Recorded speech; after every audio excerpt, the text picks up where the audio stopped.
আসসালামু আলাইকুম প্রিয় শিক্ষার্থী বন্ধুরা, দ্বিতীয় শ্রেণীর বাংলা ক্লাসে তোমাদের সবাইকে স্বাগতম। শিক্ষার্থী বন্ধুরা, তোমাদের 2025 সালে যে নতুন পাঠ্য বইটি রয়েছে তারই পাঠ 22 পৃষ্ঠা 48-এ যে নববর্ষ বিষয়বস্তুটি রয়েছে, এর বিষয়বস্তুটি আমরা পড়ব এবং এর অনুশীলনীমূলক প্রশ্নের উত্তরগুলো আজকে আমি তোমাদেরকে পড়ে শোনাবো।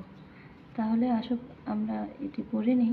তার আগে শিক্ষার্থী বন্ধুরা, তোমরা যারা এখনও আমার চ্যানেলটিকে সাবস্ক্রাইব করোনি, এখনই সাবস্ক্রাইব করে দাও, অল অপশনটি অন করে দাও, যাতে আমার দেওয়া নতুন নতুন ভিডিওগুলো তোমাদের কাছে পৌঁছে যায়।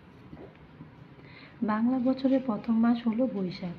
বৈশাখ মাসের প্রথম দিন হলো পহেলা বৈশাখ। এই দিনে আমাদের নববর্ষে অনেক মেলা হয়, অনেক খেলাধুলা হয়, অনেক গান বাজনা হয়, শোভাযাত্রা হয়, অনেক মানুষ সুন্দর পোশাক পরে ঘুরে বেড়ায়।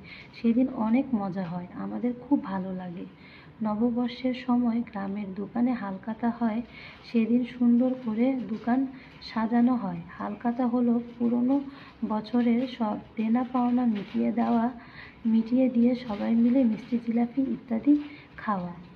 নববর্ষে নদী, হাওর ও বিলে নৌকাবাইজ হয়।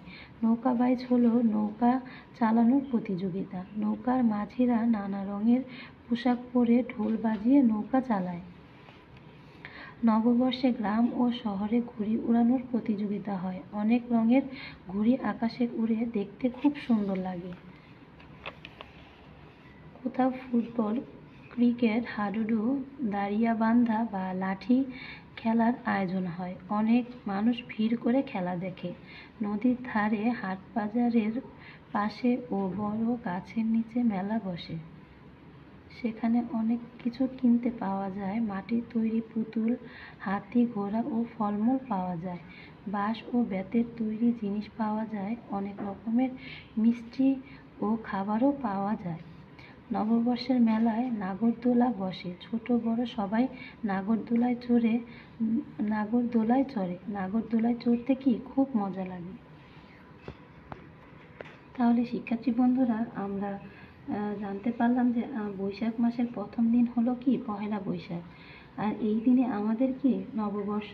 আর এই নববর্ষে আমরা অনেক আনন্দ উৎসব করতে পারি। যেমন নববর্ষে অনেক মেলা হয়, অনেক খেলাধুলা হয়, অনেক গান বাজনা হয়, শোভাযাত্রা হয়। এই মেলায় আমরা কি করতে পারি, এই নববর্ষের সময় দোকানে হালখাতা হয়, মিষ্টি জিলাপি খাওয়া হয়। তাহলে নববর্ষে শোভাযাত্রা বের হয় এবং গ্রামেও কি মেলা বসে। এই নববর্ষে অনেক মেলা হয়, আমরা এই মেলায় অনেক কি করি, আনন্দ করতে পারি। দেখো শব্দ লিখি, এখানে শব্দ দেওয়া আছে। পহেলা প্রথম, বর্ষ দিয়ে শব্দের অর্থ হচ্ছে বছর, নববর্ষ দিয়ে শব্দের অর্থ হচ্ছে নতুন বছর, হালখাতা দিয়ে শব্দের অর্থ হচ্ছে পুরনো বছরের দেনা পাওনা মেটানোর উৎসব। এরপরে নৌকাবাই দিয়ে শব্দের অর্থ হচ্ছে নৌকা চালানোর প্রতিযোগিতা। বলি ও লিখি, এখানে দুটি প্রশ্ন দিয়েছে, আমাদের নববর্ষ কোন দিন, আর 2 নম্বর প্রশ্নে বলেছে নববর্ষের দিনে সারা দেশে কি কি হয়। তাহলে আসো প্রশ্নের উত্তর দুটি আমরা পড়ে নিই। দেখো, আমাদের নববর্ষ কোন দিন? উত্তর, বৈশাখ মাসের প্রথম দিন হলো পয়লা বৈশাখ। এই দিন আমাদের নববর্ষ। 2 নম্বর প্রশ্নে বলেছে নববর্ষের দিনে সারা দেশে কি কি হয়। উত্তর, নববর্ষের দিনে সারা দেশে উৎসবের আমেজ দেখা যায়। শহরে শোভাযাত্রা বের হয় এবং গ্রামে মেলা বসে।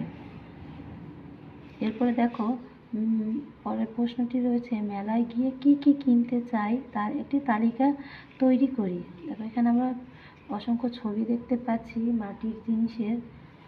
তাহলে মেলায় গিয়ে কি কি কিনতে চাই তার একটি তালিকা হলো: 1, বিভিন্ন ধরনের খাবার। 2, মাটির পুতুল। 3, বিভিন্ন রঙের বেলুন। 4, ছোটদের জন্য উপহার। 5, মাটির ঘোড়া। এই জিনিসগুলো আমরা কি করি, মেলায় গিয়ে কিনতে চাই। তাহলে শিক্ষার্থী বন্ধুরা, আজকের মতো এই পর্যন্তই। পরবর্তী ভিডিওটি দেখার জন্য তোমাদের আমন্ত্রণ রইল। তোমরা আমার ইউটিউব চ্যানেলটিকে সাবস্ক্রাইব করে দিও, লাইক করো। শিক্ষার্থী বন্ধুরা, আল্লাহ হাফেজ।